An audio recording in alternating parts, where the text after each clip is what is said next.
Եթերում ABC Newsroom-ն է, ես Աննա Սարգսյանն եմ, բարի երեկո հարգելի հետևորդներ, կարևոր լուրերը նախ համառոտ։ Թեման փակում ենք ու հանգիստ թողնում միմյանց, ինչ գործարք է Փաշինյանը առաջարկել Բաքվին։ Պատերազմից 6 տարի անց խոսելու ցանկություն է հայտնել գլխավոր շտաբի պետը, ինչ գիտի եւ ինչ է թաքցնում Մոնիկ Գասպարյանը։ Հայհոյեց, ջնջեց, ներողություն խնդրեց ու փակվեց թեման, երբ Պաշտոնյան դառնում է օնլայն ռազմորկայի մասնակից, ինչու փողոցային բառապաշարի համար պատասխանատվության չեն ենթարկվում ԿՊԱ-ականները։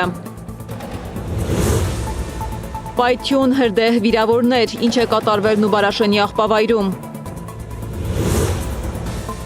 Գետերի մակարդակը բարձրանում է, ինչ է նախազգուշացնում հիդրոթերապևտաբանության եւ մոնիթորինգի ազգային կենտրոնը։ ԱՄՆ-Իրան հարաբերությունները դարձյալ լարվում են, ամերիկյան ավիակիրն Օմանի ծոցում կրակել է իրանական բեռնատարի վրա։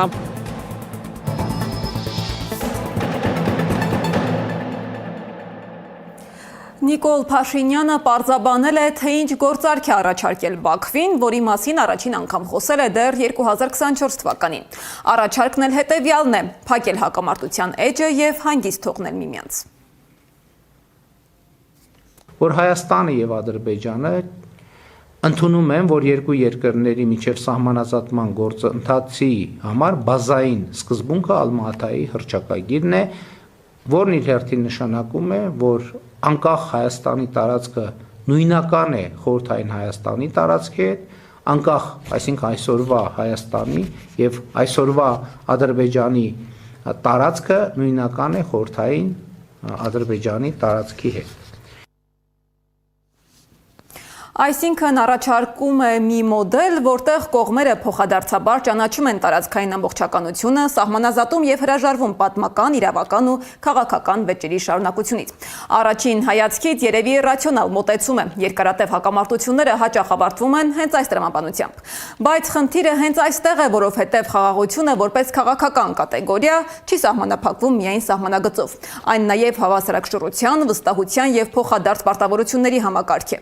Իսկ երբ այդ համակարգը դեռ ձևավորված չէ, փակել թեման ձևակերպումը սկսում է հնչել ոչ թե որպես լուծում, այլ որպես գործընթացի վաղաժամ ավարտ։ Փաշինյանը փաստացի արձանագրում է նաև մեկ այլ կարևոր բան։ Միջազգային համակարգը չի գործում ճշմարտությունների հիման վրա, այն գործում է շահերի բալանսով։ Եվ հենց այս կետում է առաջանում հիմնական հակասությունը։ Եթե միջազգային միջավայրը առաջնորդվում է շահերով, ապա ինչպես կարող է միակողմանի թեմայի փակումն ապահովել կայունություն։ Մինչ Փաշինյանը խոսում է հակամարտության թեման փակելու մասին, Ալիևը այն ներկայացնում է արդեն փակված, ընդ որում իր նախաձեռնությամբ ու իր օգտին։ Ադրբեջանը լիովին վերականգնել է իր ինքնիշխանությունն ու տարածքային ամբողջականությունը եւ սկսել է խաղաղության օրակարգը Հայաստանի հետ։ Ադրբեջանն իրականացնում է եզակի եւ լայնածավալ վերականգնման ծրագիր ազատագրված տարածքներում, ավելի քան 80,000 մարդ է վերադարձել։ Մինչ Հայաստանի ու Ադրբեջանի ղեկավարները խոսում են խաղաղության մասին, Ալեն Սիմոնյանն անդրադարձել է Հայաստան-Թուրքիա ցամաքային սահմանը չբացելու պատճառների մասին։ Սիմոնյանը փաստացի նկարագրում է մի իրավիճակ, որտեղ բանակցությունները տեղի են ունենում, բայց որոշումները կայացվում են այլ մակարդակում։ Եվ ասում է, թե Ադրբեջանը թույլ չի տալիս, որպեսզի բացվի սահմանը։ Եթե քաղաքական մակարդակում խոսվում է փակված կամ կիսաբաց գործընթացների մասին, ապա տարածաշրջանի մյուս առանցքում էներգետիկայում արդեն ձևավորվում են բոլորովին նոր խաղի կանոններ։ Տարածաշրջանում էներգետիկան վաղուց այլևս միայն տնտեսություն չէ, այն դարձել է քաղաքականություն, անվտանգություն եւ ազդեցության գործիք միաժամանակ։ Եվ հենց այս համատեքստում է, որ Բաքվից հնչում են հայտարարություններ նոր ուղղության մասին։ Ատոմային էներգետիկայի ներմուծում, երկրի ռազմավարական համակարգ։ Սա առաջին հայացքից տեխնոլոգիական որոշում է, բայց իրականում դա տարածաշրջանային հավակնությունների նոր շերտ է, որովհետև ատոմային էներգիան պարզապես հզորություն չէ, այն երկարաժամկետ կախվածությունների, գործընկերությունների եւ ազդեցության ցանց է։ Ինչ բալանս է ձևավորվում ամբողջ տարածաշրջանում, էներգետիկ, քաղաքական եւ ռազմավարական առումով Անիաբաղյանն է ներկայացնում։ Բաքուն նավթից ու գազից բացի էներգիայի մեկ այլ աղբյուր ատոմային էլեկտրոկայան ունենալու մասին հայտարարեց Թուրքիայում։ Սա Ադրբեջանի էներգետիկ քաղաքականության կարևոր ուղղություն է, որը սահմանել է նախագահ Իլհամ Ալիևը, քանի որ մենք տեսնում ենք էներգիայի բոլոր ձևերի անհրաժեշտություն։ Ադրբեջանի էներգետիկ ռազմավարությունը զարմանալի կամ նոր չէ։ ՄԱԿ-ում էներգետիկայի գծով Հայաստանի ազգային փորձագետ Արամ Մարջանյանի խոսքով ատոմակայան ունենալու մասին հայտարարությունը սպասելի էր դեռ 2024 թվականի նոյեմբերին COP29-ի շրջանակում։ Քաղաքական վիճակն ու շահերը հետաձգեցին Բաքվի պլանները։ Նոր հայտարարությունը խոսում է տարածաշրջանում նոր էներգետիկ բալանսի ձևավորման մասին, որտեղ ուժեղանում է Թուրքիա-Ադրբեջան առանցքը, ազդեցություն ունենալով նաև Հարավային Կովկասի էներգետիկ դինամիկայի վրա։ Ինչ պետք է անի Հայաստանն այս ֆոնին։ Մենք պետք է անիմաստ ժամանակ չկորցնենք, պատկերավոր ասած Գյուլնաստատու հեքիաթների ժամանակը անցել է, մենք պետք է չտարվենք մոդուլային ատոմային բլոկերի մասին անհեթեթ խոսակցություններով եւ ձեռնամուխ լինենք 1200 մեգավատ դրվածքային հզորությամբ ատոմային նոր բլոկի կառուցման ուղղությամբ VVR կոչվող ռուսական տեխնոլոգիայի հիման վրա մեծամորի ատոմակայանի հարթակում։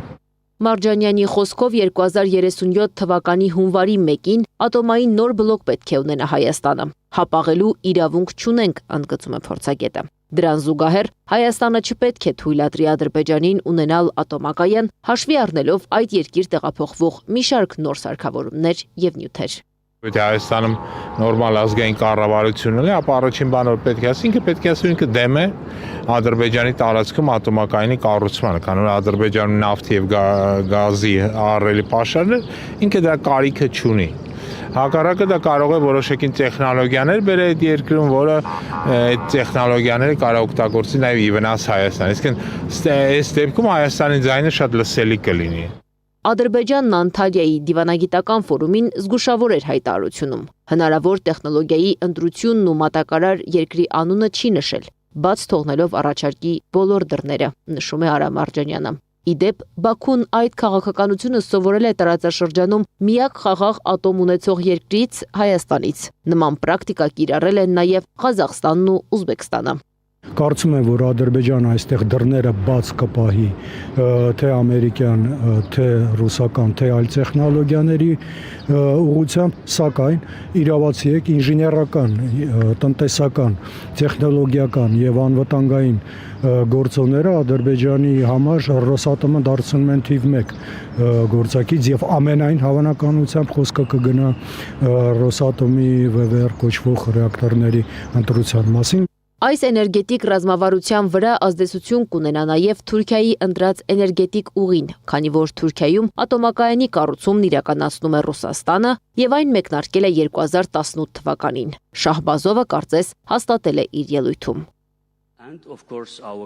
Եվ իհարկե մեր համագործակցությունը Թուրքիայի հետ հիանալի օրինակ է, թե ինչպես երկրների խումբը, գործընկեր եւ եղբայրական երկրները կարող են ներդրում ունենալ էներգետիկ անվտանգության մեջ տարիների ընթացքում։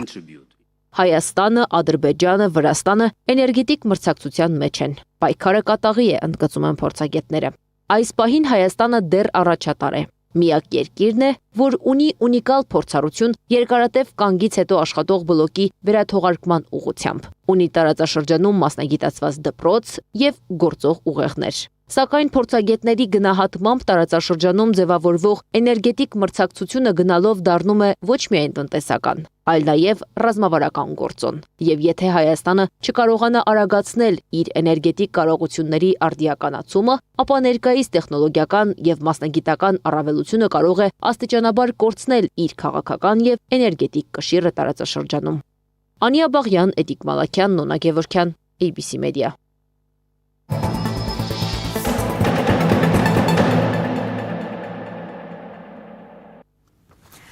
Ընտրության նախաշեմին ակտիվանում են ոչ միայն քաղաքական հայտարարությունները, այլև փոխադարձ մեղադրանքները։ 44-օրյա պատերազմի էջը դեռ փակված չէ ոչ քաղաքական, ոչ հասարակական դաշտում։ Զինվորական եւ քաղաքական բարձրագույն պաշտոններ զբաղեցրած անձինք սկսել են հրապարակային փոխադարձ մեղադրանքների եւ հակափաստարկների շարք։ Պատերազմից 6 տարի անց խոսելու ցանկություն է հայտնել պատերազմի ընթացքում գլխավոր շտաբի պետը։ Օնիկ Գասպարյանը առաջարկում է փակ քննարկում բազմաթիվ հարցերի պատասխաններ բացահայտելու համար։ Անդադար քննադատություններից ու պատերազմից 6 տարի անց խոսել է Օնիկ Գասպարյանը, որը պատերազմի ընթացքում զբաղեցնում էր գլխավոր շտաբի ղեկավարի պաշտոնը։ Նախկին պաշտոնյային դուր չի եկել, որ ազգային ժողովի ամբիոնից պաշտպանության նախարարության նախկին նախարար պատգամավոր Սեյրան Օհանյանը հայտարարել է, որ գուշապետի ու վարչապետի պատասխանատվության գոտիով են անցել թշնամիներն ու մխրճվել Արցախի խորք։ Այն տարածքով են ձեր ասած գեներալները փախել։ Եվ ես գտնում եմ, որ այդ պատասխանատվությունը հենց ձեր վրա է, որովհետև եթե ՊԲ-ն է որոշում ընդունում, հաստատում է գլխավոր շտաբը կամ Ղարաբաղի նախագահը, իսկ եթե մի քանի զորամիավորում են ՊԲ-ն եւ մի քանի հայաստանյան զորամիավորումներ, ապա գլխավոր շտաբի պետն է այնտեղ որոշում ընդունում եւ հաստատում եք դուք։ ԳՇ նախկին պետը կեղծ է որակել Օհանյանի հայտարարությունն ու առաջարկել ազգային ժողովում փակ հանդիպում քննարկում կազմակերպել։ Իրականությանը չհամապատասխանող լուրեր տարածող անձինք օգտագործում են այն հանգամանքը, որ ես գերադասելով ազգային եւ պետական շահը, զերծ եմ մնում պատերազմին վերաբերող հարցերին հրապարակային պարզաբանումներ տալուց։ Առաջարկում եմ ազգային ժողովում կազմակերպել փակ քննարկում 2020 թվականի պատերազմի եւ հետպատերազմական իրադարձությունների վերաբերյալ, քննարկմանը ներգրավելով այդ ժամանակահատվածում պաշտոնավարած քաղաքական եւ ռազմական առանցքային պաշտոններ զբաղեցրած անձանց, նաև պետական եւ ծառայական գաղտնիք պարունակող տվյալներին առնչվելու համապատասխան թույլտվություն ունեցող քաղաքական եւ հասարակական գործիչներին եւ զոհված ու անհետ կորած զինծառայողների հարազատներին։ Ժամանակն է առերեսվել իրականության հետ եւ պայթեցնել շրջանառվող բոլոր ստերն ու անհարկի շահարկումները։ Պատրաստ եմ զինված ուժերին վերաբերելի մասով ներկայացնել մանրամասն եւ բազմակողմանի փաստարկված վերլուծություն։ Փակ գաղտնիք քննարկման ֆորմատին չեն վստահում ընդդիմադիր պատգամավորները, ավելին անթույլատրելի են համարում։ Նախ չեն հասկանում, ինչու է պատերազմի ժամանակ ամենաբարձր պաշտոններից մեկը զբաղեցնող անձը միայն հիմա խոսում։ Շատ զարմանալի է, որ Օնիկ Գասպարյանը սկսում է արձագանքել տարբեր հայտարարությունների այն ժամանակ, երբ որ դրանք լինում են անձնավորված եւ երբ որ վտանգ է զգում անմիջական իր անձի շուրջ, որովհետեւ 44-օրյա պատերազմը մեծ թվով ողբերգական դրվագներ է շոշափում, բայց բավականին կարևորագույն փուլեր է ունեցել Հայաստանի Հանրապետությունը 44-օրյա պատերազմին եւ դրան հաջորդած ժամանակահատվածում եւ Օնիկ Գասպարյանը հանրային արձագանքելը որևէ անհրաժեշտություն չի համարել։ Ինչու է Օնիկ Գասպարյանը պահանջում այդ օրերի պաշտոնյաների զոհված անհետ կորած տղաների ընտանիքի անդամների հետ իրականացնել փակ հանդիպումը։ Սեյրան Օհանյանն իր տեսակետն ունի։ Ինչու է հիմա ինքը որոշել խոսել, կարծում եմ, որ հիմք է հանդիսացել հենց կեղծ լուրերը իր անձի վերաբերյալ, որովհետև տարբեր լուրեր էին շրջանառվում, տարբեր տեղեկատվական դաշտում լրագրողական գործունեություն իրականացվող մարդկանց կողմից ինքը դրան պետք է պատասխանի։ Այս քննարկումների սկիզբը դրել է ԿՊԱ-ական Հայկ Կոնջորյանը, որը առիթը բաց չի թողելու նորից ազգային ժողովի ամբիոնից մեղադրել է գեներալներին պատերազմից փախչելու համար։ Սեյրան Օհանյանն էլ հենց այս հայտարարությանն է անդրադարձել ու պնդել, դրա պատասխանատունել է Նիկոլ Փաշինյանը։ Ովքեր են եղել այդ գեներալները, որոնք փախչել են պատերազմի դաշտից, ըստ Աբրահամյանի, Գասպարյանը պիտի խոսի այդ մասին։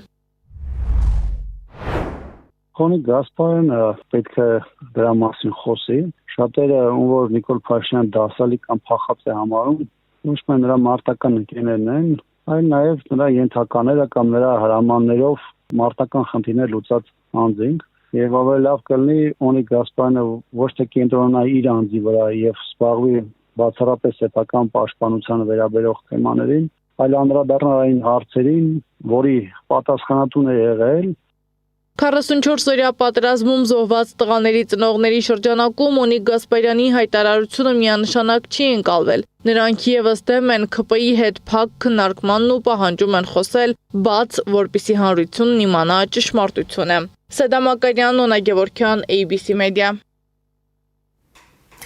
Արդեն մեկ օր է հանրությունը քննարկում է ոչ միայն այսպես ասած փախած գեներալների թեման, այլև Գյումրիի ավականու անդամ Սարիկ Մինասյանի հայհոյանքները Facebook-ում։ Սոցիալական ցանցում հերթական սկանդալը առաջին հայացքից կարող է թվալ սովորական մեկնաբանությունների կռիվ, սակայն իրականում սա ավելի խոր խնդիր է քաղաքական մշակույթի, պատասխանատվության եւ օրենքի կիրառման մասին։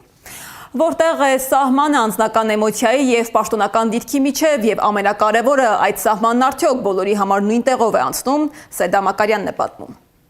Գյումրիի ավականու անդամ ԿՊԱ-ական Սարիկ Մինասյանը ներողություն է խնդրել սոցիալական էջերում հայհոյախառն մեկնաբանություններ գրելու համար։ Վիրավորվել է Մինասյանի արժանապատվությունը, երբ քաղաքացիները մեկնաբանություններում ԿՊԻ-ն անվանել են դավաճան։ Պատասխանը երկար սպասեցնել չի տվել։ Հայհոյանք, անձնական վիրավորանք եւ անգամ հեռախոսահամար պահանջելու փորձ։ Ով ինձ գրել է ու իմ ընկերներին, հավանողներինն էլ հետը, տղա չես, համարդ գրի։ Համարդ գրի հլը այրասի, համարդ գրի կասեմ, բայց իմացի ես։ Այնուհետև Մինասյանը իր գրառմամբ փորձում է իրավիճակը ներկայացնել որպես ֆեյքերի գրոհ եւ սեփական վարքագիծը բացատրել հայելային պատասխանով։ Որոշ շրջանակներ չկարողանալով զսպել իրենց նախանձն ու ամբարով վարքագիծը, ֆեյք օգտահաշիվներով գրոհեցին էջս, մեկնաբանություններում անպարկեշտ վիրավորական գրառումներ անելով, թիրախավորելով ոչ միայն իմ անձը, այլ ընտանիքս, քաղաքական թիմիս։ Հայկական մտածելակերպին տուրք տալով, որպես արժանապատիվ տղամարդ, տրվեցի նպատակաուղղված սադրանքներին եւ որոշ ֆեյքերի պատասխանել եմ հայելային։ Այս մեկնաբանությունում Մինասյանի ընտանիքին առնչվող որևէ միտք կա, իսկ այս մեկում փորձեցինք հասկանալ, որտեղ են այն վիրավորանքները, որոնք ըստ Մինասյանի ուղղված էին իր ընտանիքին։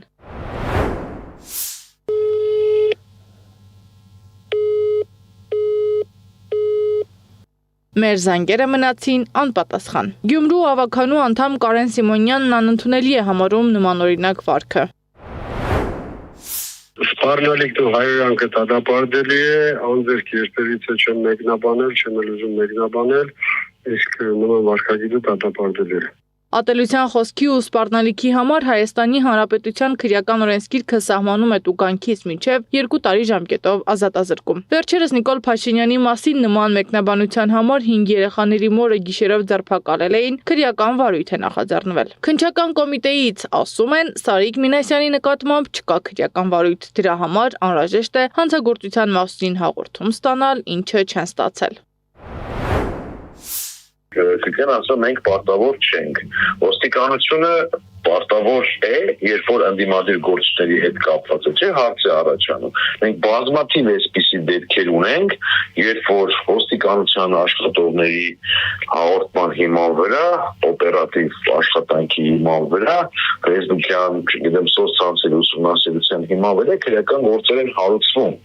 Իսկ այստեղ կգեն բարձր չէ, որ մենք գործ ունենք տարբերակված խտրական արդարադատության հետ։ Ավելի ուշ Սարիկ Մինասյանն իր հայոյախառն մեկնաբանությունները հեռացրել էր, սակայն այս վարքագիծը խիստ քննադատության է արժանացել։ Ընդ որում, առաջին դեպքը չէ, որ Սարիկ Մինասյանը հայտնվում է նմանատիպ սկանդալի կենտրոնում։ Անցած տարի գարնանը Պաշտոնյան ուղիղ եթերում քաղաքացուն այսպես ասած ռազմորկայի էր կանչել այն բանից հետո, երբ վերջինս հիշեցրել էր, որ Սարիկ Մինասյանը նախկինում ՀՀԿ-ական է եղել։ Կուսակցական պատկանելիության ասում է ՀԿ-ականը տեղափոխվել է ԿՊ-ի մեջ ու այն էլ զբաղեցնում է առաջին համարը, արդյոք նման պատահապաշտություն նշանակում է, որ հաջորդ ընտրություններին մեկ այլ կուսակցական ցուցակով կարող եք մասնակցել ընտրություններին։ Տվյալ անձին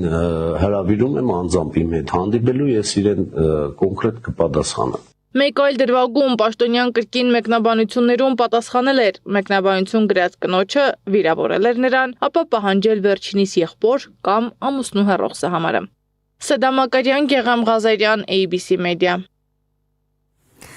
Մի քանի օր առաջ հակակոռուպցիոն դատարանի մոտ հաջակցություն Սամվել Կարապետյանի տեղի ունեցած երթի ընթացքում բերման ենթարկված Վաղինակ Ղազարյանին եւ Մայիս Բաղումյանին կալանավորելու միջնորդությունը դատարանը մերժել է։ Վաղինակ Ղազարյանը մեղադրվում է խուլիգանության, իսկ Մասիս Բաղումյանը ոստիկանին դիմադրելու եւ խուլիգանության համար։ Ուժեղ Հայաստանը տեղի ունեցածը որակում է քաղաքական հետապնդում։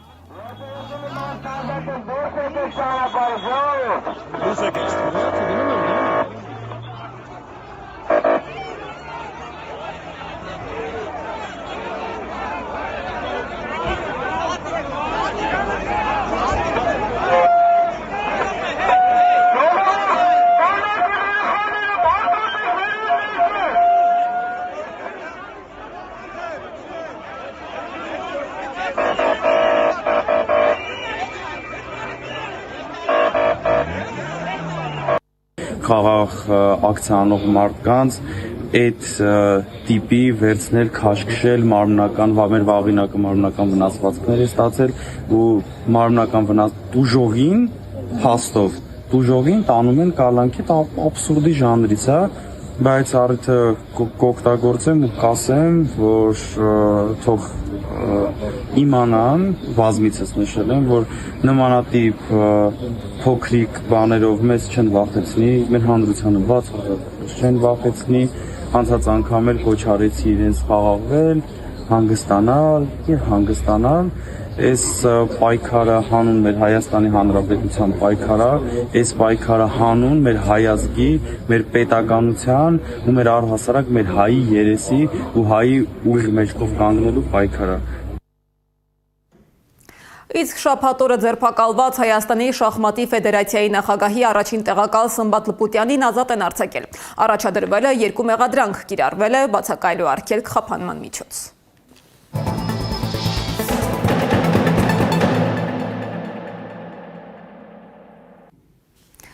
Գետերի ավազաններում հեղեղումների վտանգով պայմանավորված փրկարար ծառայությունը անցել է ուժեղացված ծառայության։ Հիդրոթերապևտաբանության և մոնիտորինգի կենտրոնը հայտնել է, որ գետերում ջրի մակարդակը բարձրացել է։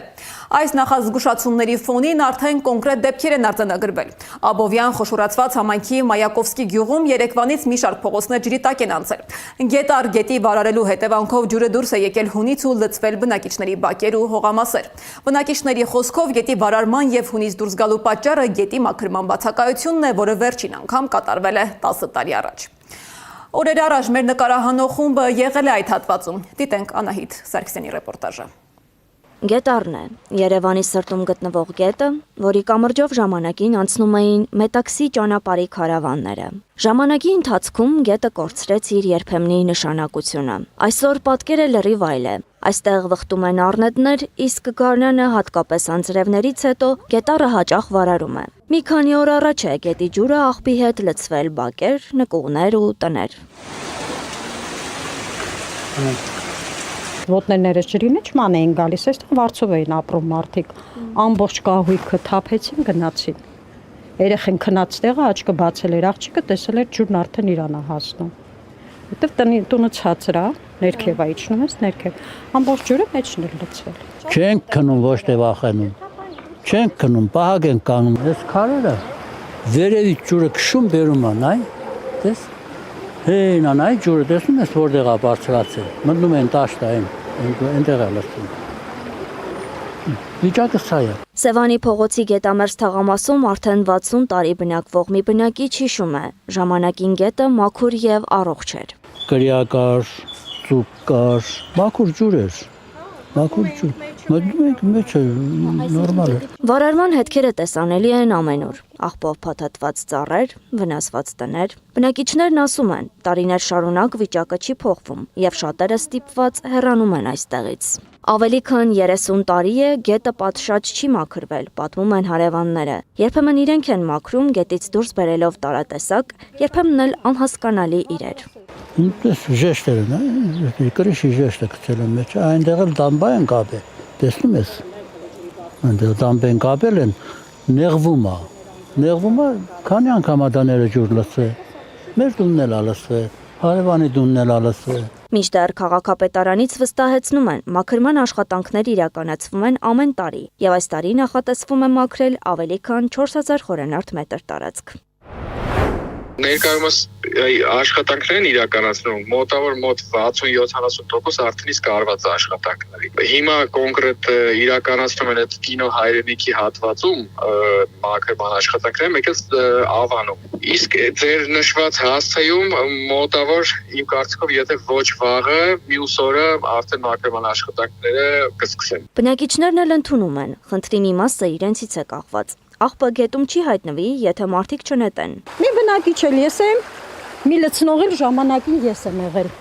ասում եմ, անես չի ես ասուգար եմ, բայց արդեն այս քանի տարի է, հասկացա, որ եթե ամեն մեկս մեր հերթին տիրություն անենք, ամեն ինչն շատ լավ կլինի։ Քաղաքապետարանից եւս ընդգծում են, հարակից տարածքների բնակիչներն ունեն իրենց պատասխանատվությունը։ հիմնականում, ասենց ասեմ, հարակից ապրող բնակիչները այդտեղ աղբ են թափում։ Ու տարատեսակ աղբ են թափում, բազմատեսակ աղբ են թափում, ասենք կոշտ կենցաղային իրեր, մատրասներ, սառնարաններ, լվացքի մեքենաներ, փափուկ կահույք, ամեն ինչ գցում են այդ գետերի մեջ։ Բնակիչները վստահ են, եթե գետի հունը խորացվի եւ աղբը հեռացվի, վարարումները կկրճատվեն։ Հոտը ահա որ ամանավանդ ամռանը։ Սրա փոշին է մեր օգուտը։ Ուտում ենք ամեն օր։ Փոշին, զիբիլը, դες հիմա այն տատար ցեմենտի մեշոկները, սա այգու մեջ է լցված։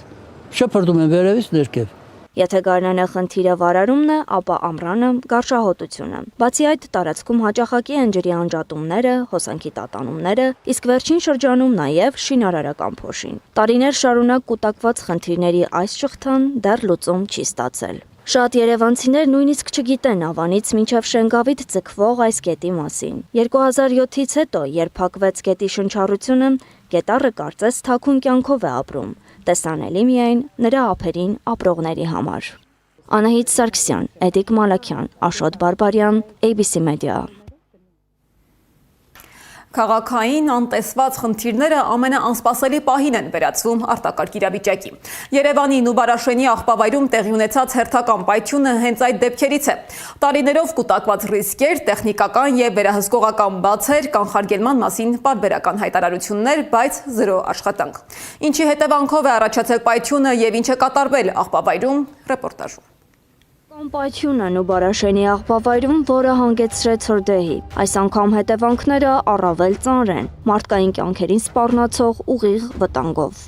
Աղբավայրի տնօրեն Սարգիս Խաչատրյանը եւ աշխատակից Էդիկ Միսակյանը ծայրահեղ ծանր վիճակում տեղափոխվել են հիվանդանոցներ։ Մեկը այրվածքաբանության ազգային կենտրոն, մյուսը Երևանի մասնագիտացված բուժհաստատություններից մեկը։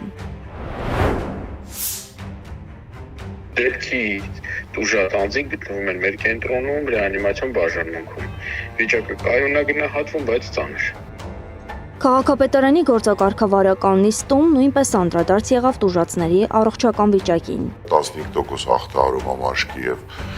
ձեռքերի եւ դեմքի շրջանում կարևորը շնչառական օրգանները ախտահարված չեն, մաքուր են այս պահին, կայուն ծանր է գնահատվում, բայց դրական դինամիկայով։ Ըստ նախնական տվյալների, պայթյունը տեղի է ունեցել Պահակակետի հարևանությամբ գտնվող սանհանգույցում, լույսը միացնելու պահին, ինչը ենթադրաբար պայմանավորված է եղել կուտակված գազերի առկայությամբ։ Այսինքն, երկար ժամանակ չկարգավորված խնդիրն ի վերջո հանգեցրել է պայթյունի։ Քննչական կոմիտեն հայտնում է, նախաձեռնվել է քրեական վարույթ, իրականացվում են փորձաքննություններ։ Դեպքի արդիվ նախաձեռնվել է քրեական վարույթ քրեական օրենսգրքի 412-րդ հոդվածի առաջին մասով, այն է անվտանգության պահանջներին չհամապատասխանող խմբերի կամ ապրանքների շրջանառությունը, աշխատանքների կատարումը կամ ծառայությունների մատուցումը։ Նշանակվել են մի շարք փորձաքննություններ։ Թեև մեզ չթույլատրեցին նկարահանել շենքը պատճառաբանելով ընթացող փորձաքննությունը, սակայն տարածքը դատարկ էր, սանհանգույցի դուռը կապարակնքված, տվյալ պահին փորձաքննություն չէր իրականացվում։ Քաղաքապետարանի գործակարգավարական նիստում Տիկին Դանիելյանն ասաց, որ ամեն ինչ սկսվել է տարածվող արտառոց հոտից։ Տնօրենը փորձել է պարզել դրա պատճառը, սակայն հենց այդ քայլն էլ ավարտվել է պայթյունով։ Սանհանգույցում, որտեղից արտառոց հոտ է տարածվել, տնօրենը փորձել է ճշտել, ինչով է պայմանավորված, ներս է մտել, լույսը վառել է եւ պայթյունը տեղի է ունեցել։ Իսկ քաղաքապետ Տիգրան Ավինյանը միջադեպը որակեց բավականին տհաճ, միաժամանակ շարունակելով խոսել աղբավայրի վիճակի բարելավման մասին, ինչով փաստերի ֆոնին հակասական է հնչում։ Սա կարող է լինել նաեւ զոհերով, այսինքն բավականին վտանգավոր միջավայր է եւ պետք է մաքսիմալ համապատասխան սարքավորումներով հագեցած լինի բոլոր հատվածները, որտեղ գտնվում են մարդիկ։ Ինչ վերաբերում է պատճառներին, ապա դրանք նոր չեն։ Վտանգավոր գազերի կուտակման մասին տևական ժամանակ է խոսվում, սակայն վերահսկողության բացակայության պատճառով ստեղծվել է պայթյունավտանգ միջավայր։ Սանհանգույցի հատվածում գոյողագծի միջոցով բիոգազի, շմոնգազի կուտակում է տեղի ունեցել, որը որ հանդիսացել է այդ պայթյունի առաջացման հետևանքը առաջացել։ Արդյունքում այնինչ կարելի էր կանխել մշտական մոնիթորինգով վերածվել է արտակարգ իրավիճակի։ Ընդամենը 1.5 ամիս առաջ նույն քաղաքապետը հայտարարում էր Նուբարաշենի աղբավայրի վիճակի էական բարելավման մասին, վստահեցնելով, որ իրականացված կանխարգելիչ միջոցառումների շնորհիվ հրդեհների եւ նման դեպքերի ռիսկը կնվազի։ Այսօրվա պայթյունը ցույց է տալիս, կամ այդ միջոցառումները բավարար չեն եղել, կամ չեն գործել այնպես, ինչպես ներկայացվում էր։ Անահիս Սարգսյան, Տարոն Ղանդիլյան, Գեղամ Ղազարյան, ABC Media։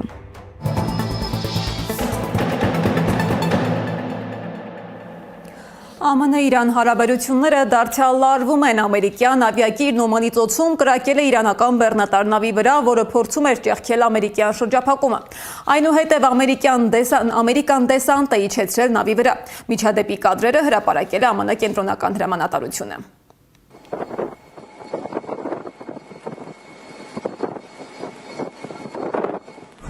Motor vessel Toska,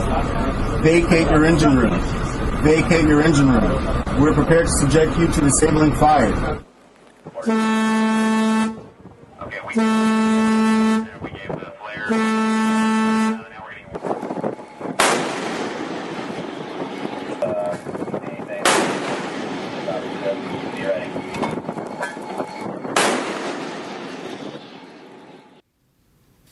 Իրանի զինված ուժերի կենտրոնական շտաբի ներկայացուցիչն էլ հայտարարել է, որ ԱՄՆ-ն խախտել է հրադադարը կրակելով Օմանի ծոցում իրանական առևտրային նավի վրա, շարքից դուրս բերելով դրա նավիգացիոն համակարգը։ Պաշտոնյան հայտարարել է, որ Թեհրանի պատասխանը չի ուշանա։